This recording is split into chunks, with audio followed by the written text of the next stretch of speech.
Welcome to BA career YouTube channel. आप सभी का स्वागत है आपके अपने यूट्यूब चैनल बीए करियर में। आज की वीडियो के माध्यम से हम लोग दीनदयाल उपाध्याय गोरखपुर विश्वविद्यालय का जो पेपर हुआ था आपका हिंदी गद्य प्रथम का, उसको मैं सॉल्व करवाऊंगा। बीए थर्ड सेमेस्टर और एग्जामिनेशन 2023-24 यानी कि अभी ये पेपर हुआ है। ठीक है, तो हिंदी गद्य में कौन कौन से प्रश्न पूछे गए थे प्रथम प्रश्न पत्र में, उसको मैं सॉल्व करवाऊंगा। 50 क्वेश्चन आपको इसमें मिलेंगे, तो 50 प्रश्न आइए तीव्र गति से हम समझ लेते हैं कि कौन कौन से प्रश्न आपकी परीक्षा में पूछे गए थे। शुक्ला स्टडी पॉइंट हमारा दूसरा चैनल है, उस पर मैंने मॉडल पेपर दिया था, वहां से बहुत सारे प्रश्न पूछे गए। देखें, पहला प्रश्न आपसे पूछा गया था, इनमें से कौन सी रचना ललित निबंध है। ललित निबंध की बात की है तो ललित निबंधकार के रूप में कौन फेमस है। ललित निबंधकार के रूप में जैसे आपके फेमस हैं कुबेरनाथ राय हो गए। वैसे तो सबसे जबरदस्त ललित निबंधकार में हजारी प्रसाद द्विवेदी का नाम आता है। तो प्रिया नीलकंठी किसका निबंध संग्रह है।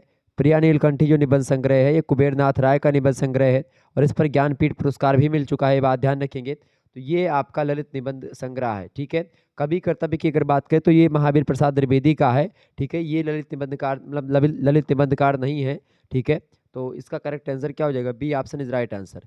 आगे देखिएगा, अगला क्वेश्चन से दूसरा नंबर, इनमें से कौन सी रचना निबंध नहीं है। देखिए, अशोक के फूल की बात की निबंध है हजारी प्रसाद द्विवेदी का। कवि कर्तव्य किसका है, तो महावीर प्रसाद द्विवेदी का निबंध है। संवादिया की बात की है तो ये संवादिया एक कहानी है, और संवादिया कहानी फणीश्वरनाथ रेणु जी की। ठीक है, तो इसका करेक्ट आंसर क्या हो जाएगा, सी ऑप्शन, ये एक निबंध नहीं है, ये कहानी है। तीसरा क्वेश्चन आपसे पूछा गया था, हिंदी में आदर्शोन्मुख यथार्थवादी कथाकार हैं। आदर्शोन्मुख और यथार्थवादी कथाकार में अगर बताएं तो नाम किसका आता है, तो नाम आता है मुंशी प्रेमचंद का। बिल्कुल करेक्ट आंसर आपका ये ऑप्शन हो जाएगा। अगला क्वेश्चन आपकी स्क्रीन पर आ चुका है, फटाफट से आप देखेंगे। चौथा प्रश्न है, कर्मभूमि उपन्यास में कौन सी विचारधारा को अभिव्यक्ति मिली है। तो कर्मभूमि उपन्यास की अगर बात की है तो इसमें गांधीवादी विचारधारा को अभिव्यक्ति मिली है। इसका करेक्ट आंसर हो जाएगा ए ऑप्शन। और आपको बता दूं, कर्मभूमि उपन्यास लिखा किसने है, तो ये प्रेमचंद जी ने लिखा है। अगला क्वेश्चन आपसे पूछा गया था, सुखदा उपन्यास की प्रमुख स्त्री पात्र।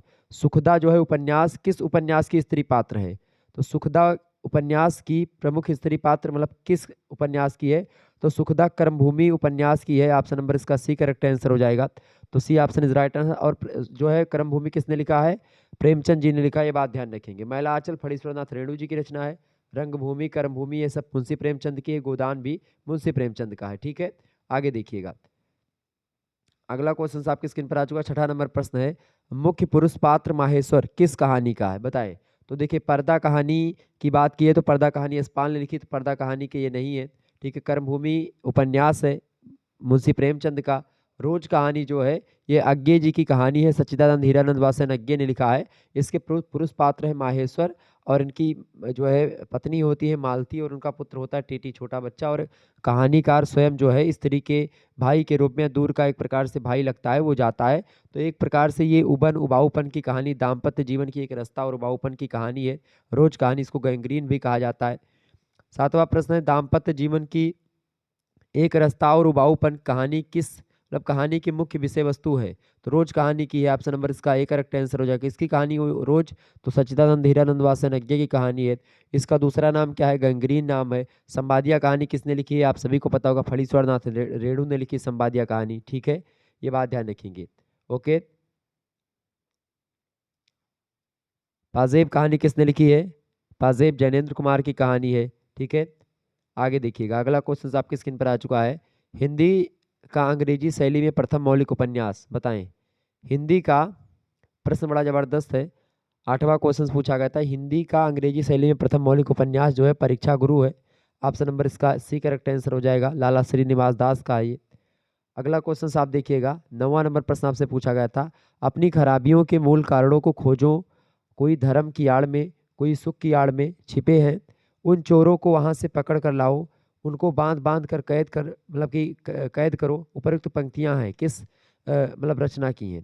तो ये रचना है किसकी, ये किस रचना की भाई, ये रचना है भारतवर्षोन्नत कैसे हो सकती है, ये भारतेंदु हरिश्चंद्र जी की रचना है, उसी से पंक्तियां ली गई हैं।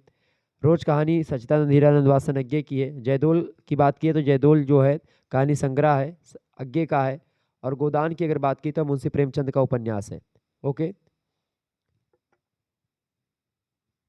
अगला प्रश्न, नई कहानी पात्रिका का संपादन किसने किया। नई कहानी पात्रिका का संपादन किसके द्वारा किया गया भैया, तो भैरव प्रसाद गुप्ता के द्वारा किया गया। ऑप्शन नंबर इसका सी करेक्ट आंसर होगा। अगला क्वेश्चन आपकी स्क्रीन पर आ चुका, 11वां नंबर, करुणा की विधा है, यानी करुणा किस विधा की रचना है।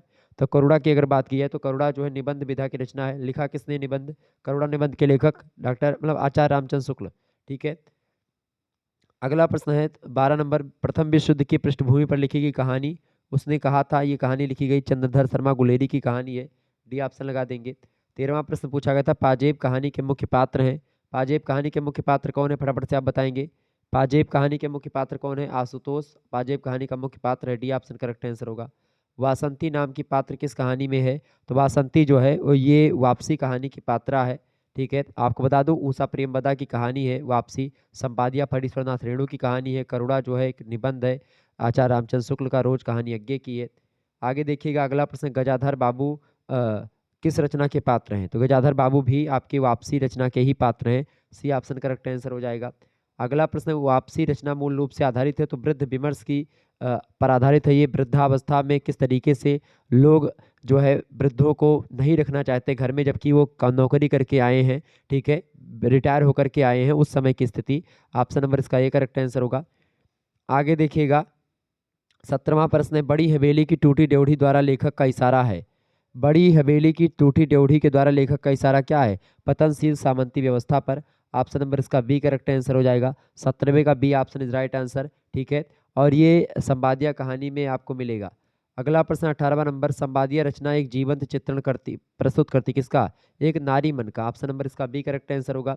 फणीश्वरनाथ रेणु की रचना इनमें से कौन सी? पाजेब जो है ये जैनेन्द्र कुमार की रचना है, रोज यज्ञ की है। वापसी उषा प्रेमवदा की कहानी है। ठीक है। ये तीनों कहानियां हैं। संवादिया भी एक कहानी जो कि फणीश्वरनाथ रेणु की है। डी ऑप्शन करेक्ट आंसर हो जाएगा इसका। अगला प्रश्न 21 नंबर, रोज कहानी के लेखक कौन है? रोज कहानी के लेखक कौन है? अज्ञे जी हैं, सच्चिदानंद हिरण्यवासन अज्ञे, तो डी लगा देंगे, इनमें से कोई नहीं। अगला क्वेश्चन साफ देखिएगा 21 नंबर है, गैंग्रीन का उल्लेख हुआ है। गैंग्रीन का उल्लेख रोज कहानी में हुआ है। बी ऑप्शन करेक्ट आंसर होगा इसका। अगला क्वेश्चन आपकी स्क्रीन पर आ चुका 22 नंबर, मालती मुख्य पात्र है। मालती रोज कहानी के मुख्य पात्र है और महेश्वर जो है उसका पति है। क्लियर। आगे देखिएगा अगला क्वेश्चन आपकी स्क्रीन पर आ चुका है, प्रेमचंद युग के उपन्यासकार हैं। फटाफट से आप बताने का प्रयास करेंगे। तो ये कौन सी रचना है, मतलब कि ये चौथा प्रश्न है 22 का। ये 23 नंबर प्रश्न आपकी स्क्रीन पर, प्रेमचंद युग के उपन्यासकार। प्रेमचंद युग के उपन्यासकार कौन है भाई? फटाफट से आप बताएंगे। तो देखिए जयशंकर प्रसाद निराला, जैनेन्द्र, तीनों है। ऑप्शन नंबर डी लगा देंगे। अगला प्रश्न है, पर्दा कहानी मूल रूप से केंद्रित है, बताएं।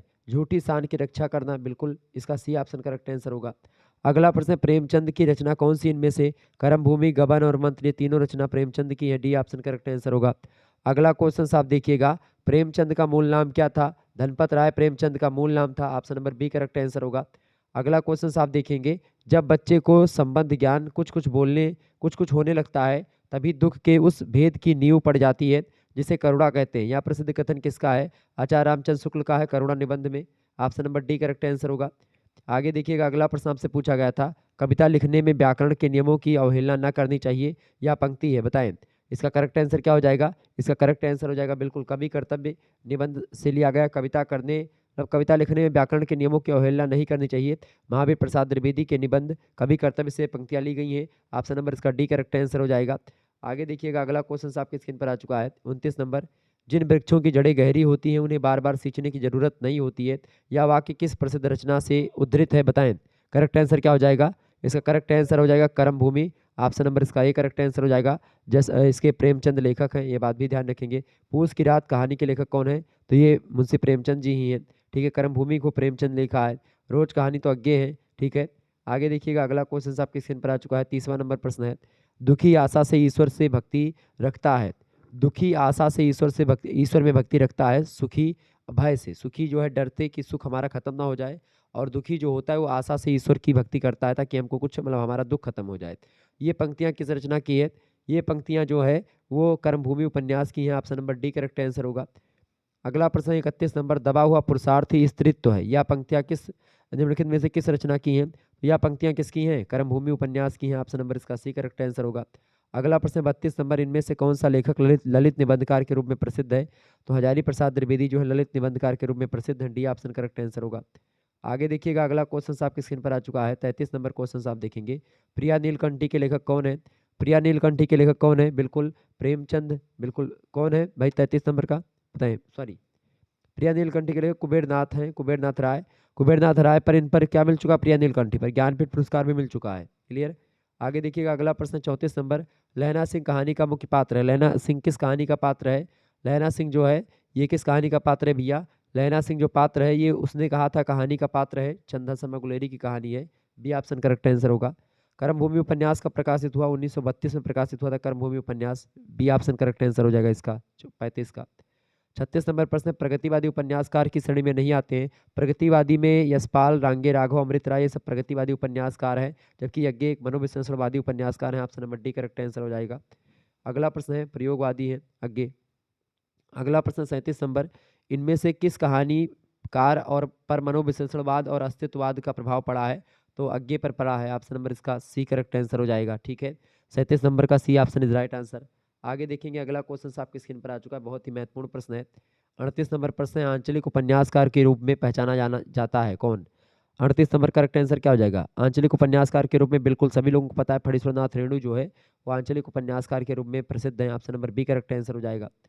अगला क्वेश्चन आपकी स्क्रीन पर आ चुका है, 39 नंबर प्रश्न, ऐतिहासिक उपन्यासकार किसको माना जाता है? तो ऐतिहासिक उपन्यासकार वृंदावन लाल वर्मा को माना जाता है। ये ऑप्शन करेक्ट आंसर हो जाएगा।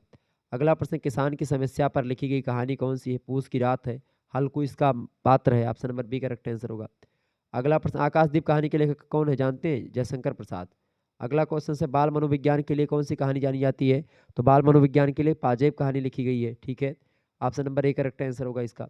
अगला प्रश्न है, बहुरिया शब्द का मतलब क्या? बहुरिया शब्द प्रकार है तत्सम, तद्भव या देशज। तो देशज शब्द है बहुरिया। Option number C correct answer होगा। अगला प्रश्न है, पाजेब रचना है किसकी? पाजेब की रचना की मतलब पाजेब किसने लिखा है? पाजेब जैनेन्द्र कुमार की रचना है। Option number A correct answer होगा। 44 नंबर प्रश्न आपसे पूछा गया है, बलिया के ददली मेले के अवसर पर देशोपकारणी सभा में भाषण देने के लिए लिखा गया निबंध कौन सा है? तो निबंध वही लिखा गया था भाषण देने के लिए, तो भारतवर्षोन्नत कैसे हो सकती है, यही लिखा गया था निबंध। किसका है निबंध ये निबंध है किसका भाई? भारतेंदु हरिश्चंद्र जी का। आगे देखिएगा 45 नंबर प्रश्न, लगती अवध भयावह भारी, ये पंक्तियां किसकी हैं? ये पंक्तियां हैं विद्यानिवास मिश्रा जी की रचना है, मेरे राम का मुकुट भीग रहा है उसी की। ऑप्शन नंबर इसका ए करेक्ट आंसर हो जाएगा। आगे देखेंगे संवादिया का मतलब क्या होता है? संदेश वाहक, संदेश ले जाने वाला। ए ऑप्शन करेक्ट आंसर होगा। पूस की रात कहानी कैसी कहानी है? तो पूस की रात जो है किसान के दर्द की कहानी है, किसान के जीवन की कहानी है, यथार्थवादी धरातल पर लिखी गई कहानी। ऑप्शन नंबर इसका बी करेक्ट आंसर हो जाएगा 47 का। अगला प्रश्न, पर्दा कहानी के मुख्य पात्र कौन है? पर्दा कहानी में बब्बर अली और पीर बकस हैं। ठीक है, ऑप्शन नंबर इसका बी करेक्ट आंसर हो जाएगा। ठीक है, option number B is right answer इसका। अगला क्वेश्चन आप देखिएगा, पर्दा कहानी है किसकी है? यशपाल की है, बिल्कुल पर्दा कहानी के लेखक यशपाल हैं। Option number A correct answer हो जाएगा। एक 50 नंबर प्रश्न और लास्ट प्रश्न इस वीडियो का, कर्मभूमि उपन्यास का प्रमुख पुरुष पात्र कौन है? कर्मभूमि उपन्यास का प्रमुख पुरुष पात्र कौन है? अमरकांत है। ठीक है, लाला समरकांत के पुत्र अमरकांत। तो ऑप्शन नंबर इसका ये करेक्ट आंसर हो जाएगा। तो इस तरीके से आप लोगों ने HND 201 वाला कोड का पेपर सॉल्व हो गया, आप लोगों ने देख लिया। तो यही सब प्रश्न आपके सही थे, तो आप मिला लीजिए आपने कितने प्रश्न सही किए हैं। बाकी दूसरे पेपर को भी आंसर की आपकी इसी चैनल पर आ जाएगी, तो आप सभी लोग देख लीजिएगा। ठीक है, धन्यवाद, मिलते हैं फिर नेक्स्ट वीडियो में। तब तक के लिए जय हिंद जय भारत। आप सभी का बहुत बहुत धन्यवाद हमारे साथ जुड़ने के लिए। इसी प्रकार से अपना प्यार बनाए रखेंगे। ओके, सभी लोग इस वीडियो को लाइक और शेयर कर दीजिएगा। तो 50 क्वेश्चन आप लोगों ने देख लिया, बहुत तीव्र गति से मैंने आपको बताए, और 50 प्रश्नों में आपको बता दूं कितने कम समय में आपने 50 प्रश्नों को जान लिया है। ठीक है, तो आप सभी लोग इस वीडियो को लाइक और शेयर कर दीजिएगा, और इस चैनल को सब्सक्राइब करें। ये हमारा ही चैनल है, शुक्ला स्टडी पॉइंट जो है चैनल, वो दूसरा चैनल है हमारा, मतलब वो पहला चैनल था, ये दूसरा मैंने बनाया था। तो ये BA करेकर भी अपना ही चैनल है, तो आप इसको भी सब्सक्राइब कर लीजिए, शेयर कर दीजिए इस चैनल को सभी दोस्तों के पास अपने।